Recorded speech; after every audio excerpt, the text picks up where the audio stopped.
Hi there, welcome to the Fierce Factor podcast. I'm your host, Kaylee Lindholm. And I think it's time for us women to shift the conversation in business and step into our feminine leadership to do the most iconic work the aesthetic industry has ever seen. Each week, I'll be bringing a powerful dose of strategy, sarcasm, solutions, and sass that will rev up your creativity and ignite your brilliance as you link arms with me along our shared path of personal and professional growth in 20 minutes or less. Let's go. Hello, Fierce Factor. You are tuning in to a really important episode 76, and today we're going to discuss using outcome bundling to really retrain the consumer and fight this trend toward commoditization of aesthetic treatments. Thank you for tuning in today. I'm your host, Kaylee Lindholm, and I'm the founder of KLC Consulting and the Pop Aesthetic Leadership Academy, where we help aesthetic practice owners and leaders create deeply satisfying, lucrative, freedom-based businesses that stand the test of time. And I am on a mission to help 100 inspiring and intentional women cross the next $1 million milestone in their business this year. So I came to this industry over 10 years ago as a sales rep who climbed the corporate ladder and eventually left to build a multidisciplinary institute and eventually launched the business I run today. But let me tell you, boy, have things changed over the past 10 years. Back not so long ago, there weren't so many options and really so much accessibility to information for patients. Providers were really seen as experts, and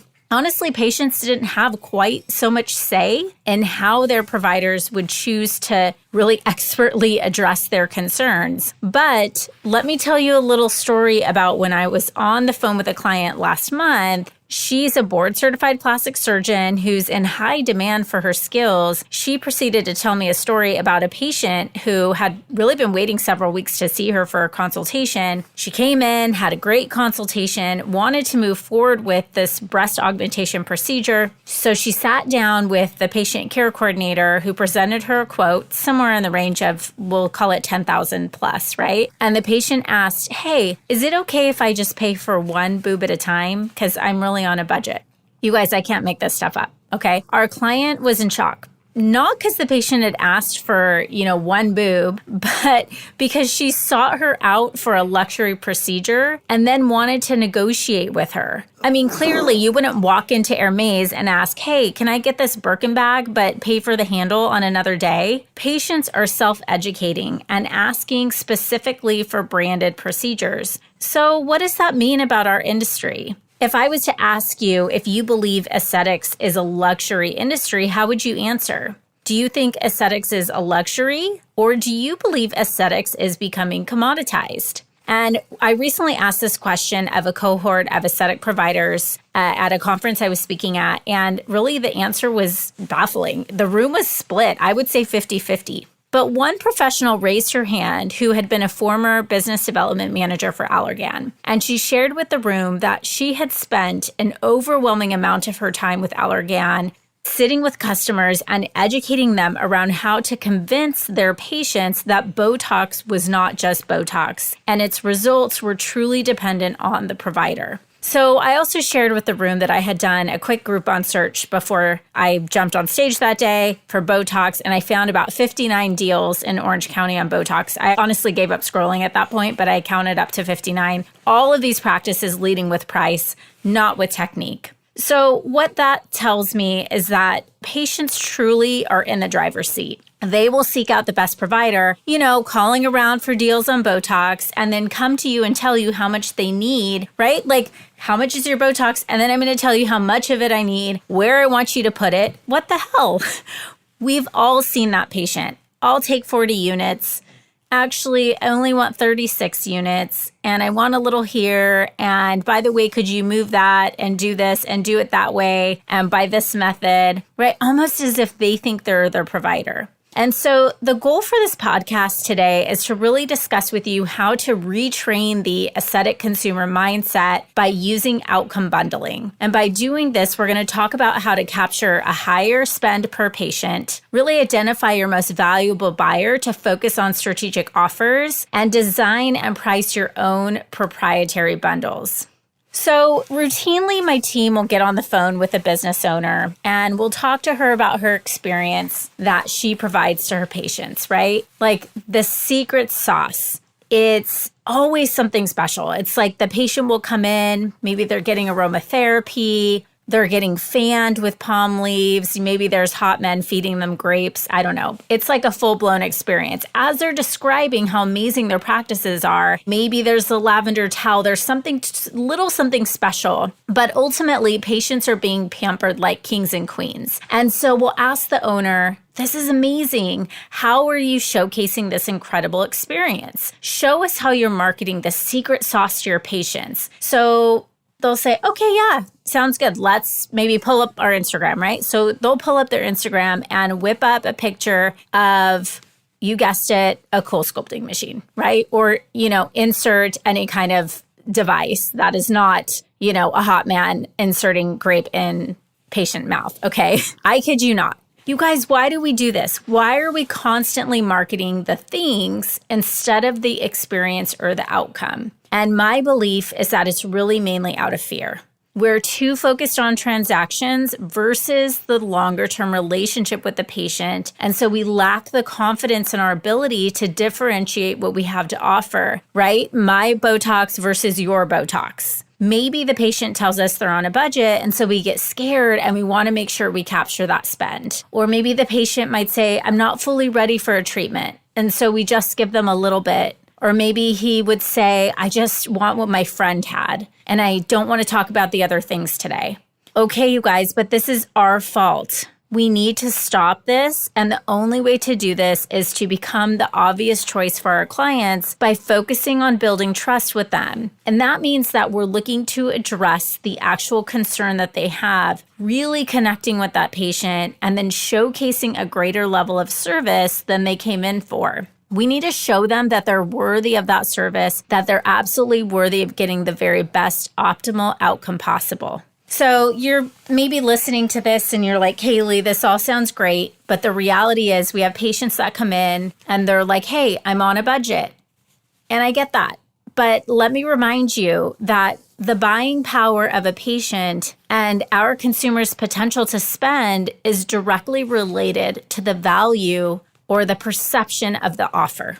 You have all had those patients that are like, I can only afford 36 units of Botox, but they're coming in all dripped out in their Chanel swag or Gucci purse. They most likely have a much higher need, but they're trying to mitigate their risk. And so they might be coming in to test you out. So maybe they're asking for Botox because that is just the most obvious, simple first step for them. Does not mean that they don't specifically want or need more than that. So I want you to remember that a patient is actually more likely to leave a practice because they were not satisfied with the results than because they were challenged to spend more while they were there with you.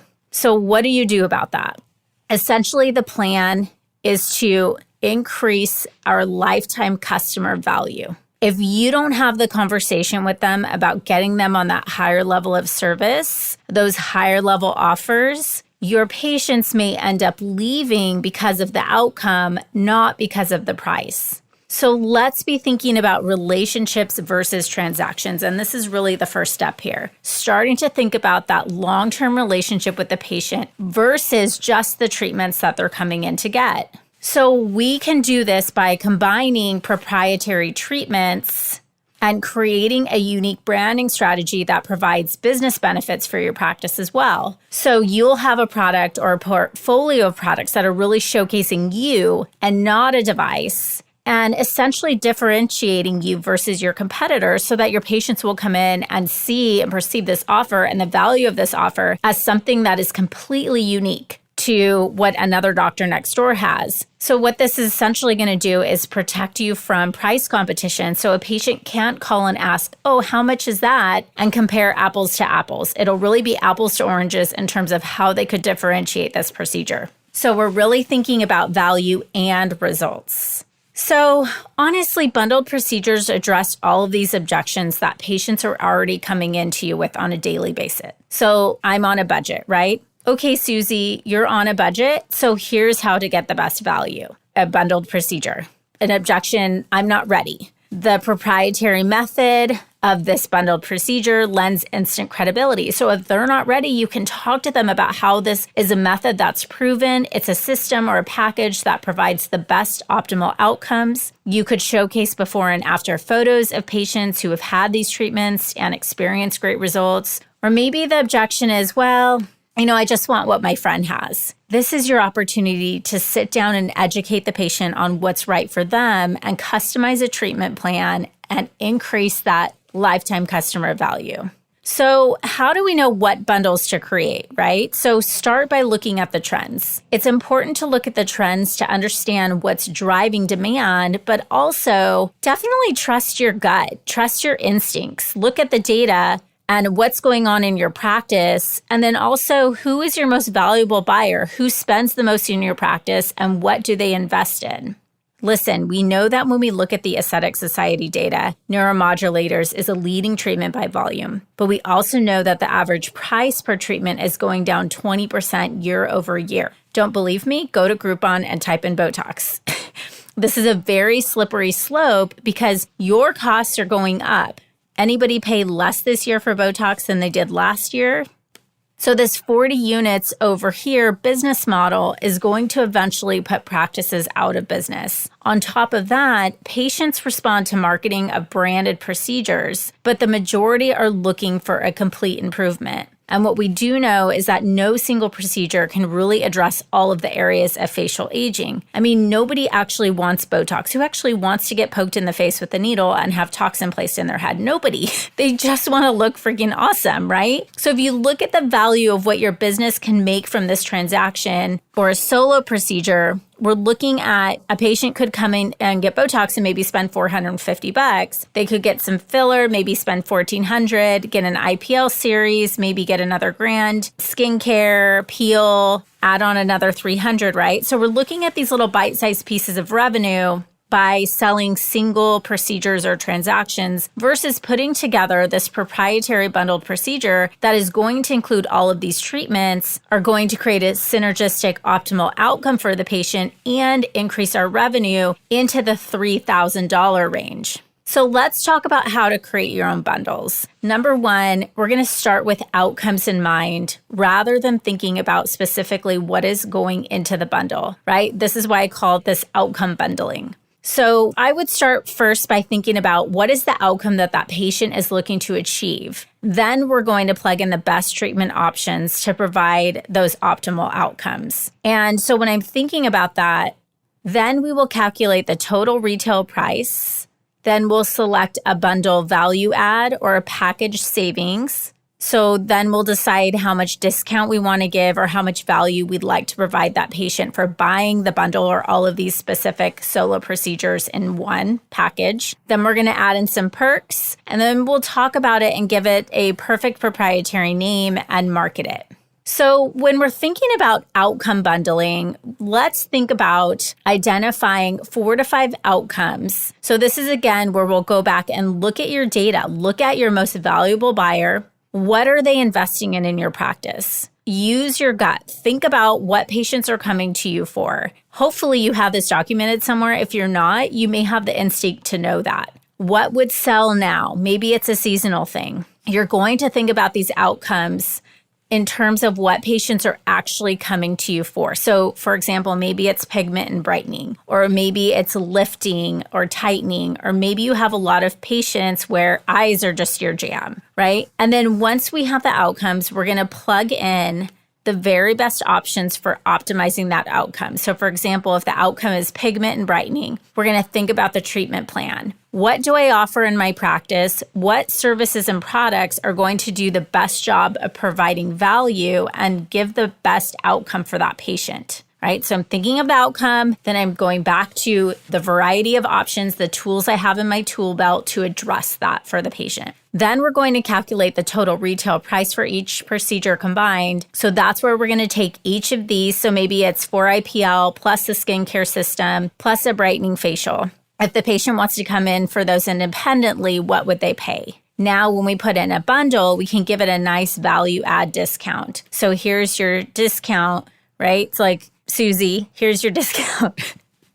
Then we can create a discount based on the value of them buying them together. It could be simple, direct, 20% off, or maybe it's calculating what that 20% value would be and then offering an additional of that 20% value worth of something. Skincare, something else, or a credit back to the practice. And then maybe we'll hit up our rep for something that they can include into this package. Next, we're going to add in perks. So this would look like additional retail products or samples, even numbing cream, right? Maybe it's a post-laser care package. This is where we're really going to think back to that experience, that special sauce, that really extra special thing that you do that maybe isn't a product or service at all. It's just a way of being. And we're going to include that as a perk into this package. Then we're going to give this bundle a proprietary name, and then we go to market. So one example was we had a client of ours, Dr. Desmond. He went with a Get the Ultimate Brilliant Even Skin Tone with a total skin brightening package, the Desmond Illuminate Blend and Brighten.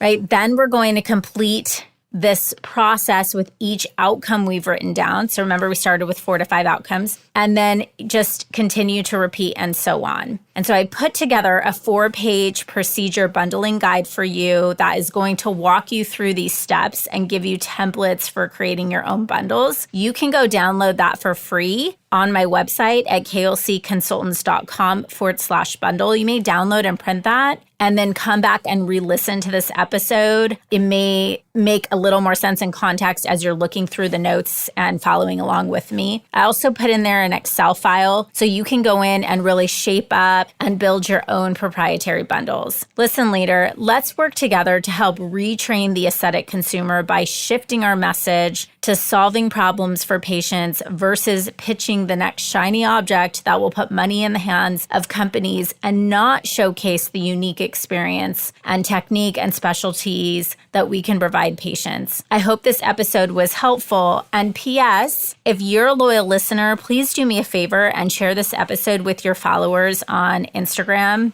This podcast is a free resource that my team and I create every single week with the sole purpose of helping aesthetic leaders create iconic influence in their markets. And I would so appreciate you sharing this message with someone else.